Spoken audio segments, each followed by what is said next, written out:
My name is Kathleen Krull, and my work is about the reliance and obsession with cell phones.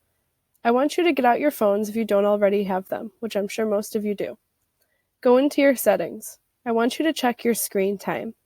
Some people may be very shocked by the amount of time daily they spend staring at their device. What is your number? It's only 1 p.m., and my screen time for today is at 3 hours and 30 minutes. I've spent more time staring at my phone than I would if I watched the first Lord of the Rings movie. According to the Rescue Time app, the average adult spends 3 hours and 15 minutes on their phone a day. 20% of smartphone users spend over 4.5 hours of screen time. I would imagine it's even more now during this nationwide quarantine. I'm not trying to make anyone feel guilty. The goal of my work is to point out the reliance we have placed on our devices and ask yourself how much of this is necessary. The data I am giving you isn't meant to make you feel judged. Any judgment you may feel comes from your own experiences. It is simply an observation. In fact, my work is entirely based on observation. The way people spend their day-to-day lives fascinates me, and even more so what they miss out on in their day-to-day lives. I began documenting this everyday experience by taking photographs of people's lost and forgotten items. I started with objects around my workplace: keys, headphones, a stuffed cat, things that could easily be misplaced. It was interesting to see what people would leave behind. But I wasn't satisfied. I was still interested in the idea of people missing things. So I began documenting the world that could be missed. My interest shifted to the aging world around us. As we rush through our everyday lives, we don't see the rusting grill that we walk past every morning, or the spider who spent days creating a web just outside our window. We miss the paint chipping away on the walls and the wrinkles forming on our hands. We no longer notice these things because of how quickly time goes by. I called this work of art the bigger picture. The images I used for this project were meant to be off-putting as they are macro photos of decay. However, they are delightfully framed and placed to show you the beauty of life in this rotting and aging world. This part of my work was inspired by F. Percy Smith. This 1920s photographer took macro shots of a weed attacking a perfectly healthy plant. His work is the original time-lapse video made from a series of stills. His artwork, called The Strangler, is very off-putting, but shows you the beauty of the growing world around us and what it needs to do to survive. My work took a turn after this project. I spent so much time documenting and observing these objects that people have misplaced or just missed, I didn't consider the obvious. People don't lose or miss out on what they cherish, and I was curious what would be cherished most. So I created a survey. I asked 85 people what they considered the most important object in their lives. I put the objects together and photographed them in a hierarchy of pedestals. Some people answered with random objects that hold meaning only to them, like a stuffed animal from childhood or a late mother's jewelry. However, more than half of those people said the only object they could not live without was their smartphone. Being one of those people myself, I was less than shocked. In second place, a few people answered their laptop was their most cherished item, and in third, 2 people said their Xbox One gaming console. This project, which I titled Most Valued, showed me computer technology has consumed us, and I can only speak for myself when I say I've given in to it. I started paying more attention to this obsession we have with our devices. I noticed people were missing out on conversations, lectures, beautiful scenery, and special moments. I began taking photos of these situations and used them to connect with another project I was working on. For a few years now, I've collected books with inscriptions written in them. It began when I was searching for a specific book in a bookstore. When I found what I needed, I opened it up and found an inscription written inside to a girl named Kathleen. We share a name in case you missed the first slide. It was Kathleen's 15th birthday, and the book was a gift from her Nana and Pappy. There was a beautiful note written that was dated 2005. In this excitement, I made connections to this other Kathleen. First, she's only a few years older than me. Second, the note is from both of her grandparents. I've only ever had one grandmother, so it was great to see that both of her grandparents were still in her life. But there were things to wonder about as well. Why would she get rid of this beautiful note? Did she even see it? Are her grandparents still alive? Does she wish she had this note today? My thoughts couldn't help but to darken. It was a bittersweet moment. How interesting to find this personal, anonymous inscription, but how sad to wonder why it's here and not with this other Kathleen.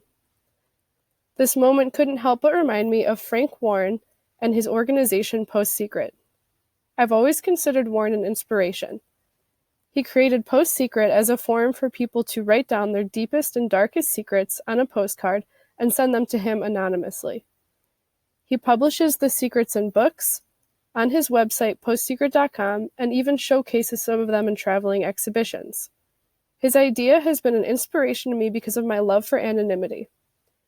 That's why I enjoy my inscriptions so much. We can read these words written by someone we've never met and put a story behind them that we may never know the answers to.